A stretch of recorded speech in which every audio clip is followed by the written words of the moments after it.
하나님의 위로. 너희 하나님이 이르시되 너희는 위로하라. 내 백성을 위로하라. 너희는 예루살렘의 마음이 닿도록 말하며 그곳에게 외치라. 그 노역의 때가 끝났고 그 죄악이 사함을 받았느니라. 그의 모든 죄로 말미암아 여호와의 손에서 벌을 배나 받았느니라 할지니라 하시니라. 이사야 40장 1절에서 2절 말씀. 성경은 우리가 위로를 받는 것에 대해서 부정적으로 말하지 않고 도리어 하나님의 영광을 위하여 우리가 위로받는 것이 필요함을 매우 강조하여 말하고 있습니다. 이사야 40장은 포로된 이스라엘을 향한 회복의 말씀입니다. 그 첫머리에 하나님은 이스라엘 백성들을 위로하십니다. 왜냐하면 바벨론을 통한 하나님의 징계가 끝이 났고 죄를 사함받았고 예루살렘이 다시 회복될 것이기 때문입니다. 이것이 이스라엘 백성들에게 있어서 위로의 말씀이 아닐 수 없습니다. 하나님은 환난과 고난 속에 있는 자기 백성들을 위로하시어 그 눈의 눈물을 닦아주시고 구원하시는 분이십니다. 이러한 위로의 하나님은 구속자 예수님을 이 땅에 보내심으로써 인생들을 위로해 주셨습니다. 누가복음에 보면 아기 예수님을 성전에서 만나서 아기 예수님을 안고 하나님을 찬양했던 시므온이라는 사람이 나오는데, 이 사람에 대해서 누가복음은 위롭고 경건하여 이스라엘의 위로를 기다리는 자라 성령이 그 위에 계시더라고 표현하고 있습니다. 누가복음 2장 25절 말씀이죠.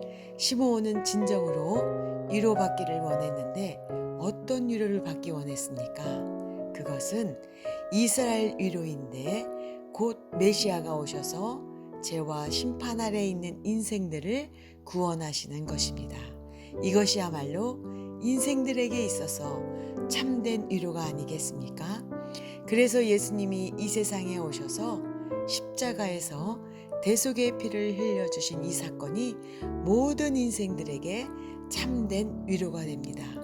그리고 그곳으로 끝이 아니라 예수님께서 부활하시고 승천하셔서 하늘 보좌 우편에 앉으셨는데, 그러면 이제 우리가 예수님을 볼 수 없기 때문에 위로를 받지 못하는 것이 아니라 성령님을 우리 가운데 보내주셔서 성령으로 우리와 함께 하사 우리를 위로하십니다. 이 성령님을 보혜사라고 하는데, 이 보혜사라는 말은 헬라어 파라크레토스를 번역한 말입니다.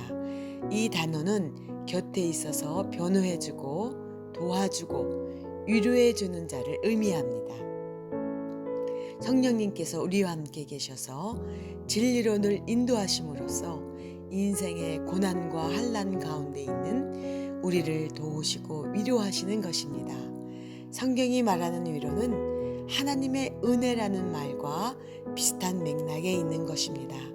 주님을 따를 때 많은 고난이 있고 시련이 있는데 그것을 견뎌내게 하고 극복해 나아가게 하고 아무리 어려워도 웃음 짓게 하고 살아갈 힘을 주는 그런 하나님의 은혜가 바로 성령의 위로인 것입니다. 고난 가운데 있는 성도에게 위로가 넘치는 것입니다. 다시 말해 고난이 없으면 위로도 없습니다. 고난이 없으면 위로가 쓸모가 없습니다. 위로는 그 단어 자체가 힘들고 고통스러운 상황을 전제하는 것입니다.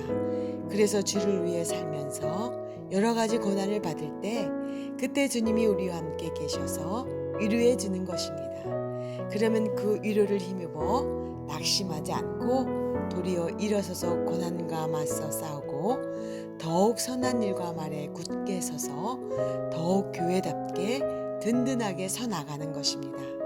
이런 위로를 우리가 받아야 합니다. 이런 위로에 대해서 말하는 것은 전혀 인간 중심적이라든지 주관적이라든지 그렇게 말할 수 없습니다. 하나님이 행하신 놀라운 구원의 일로 인해서 우리가 위로받고 고난 가운데서 성령의 위로를 받는 것이야말로 하나님께 영광이 되는 것이고, 또한 이 위로를 힘입어 우리는 고난을 이겨내고 하나님의 영광을 위해 살아갈 수 있는 것입니다. 할렐루야.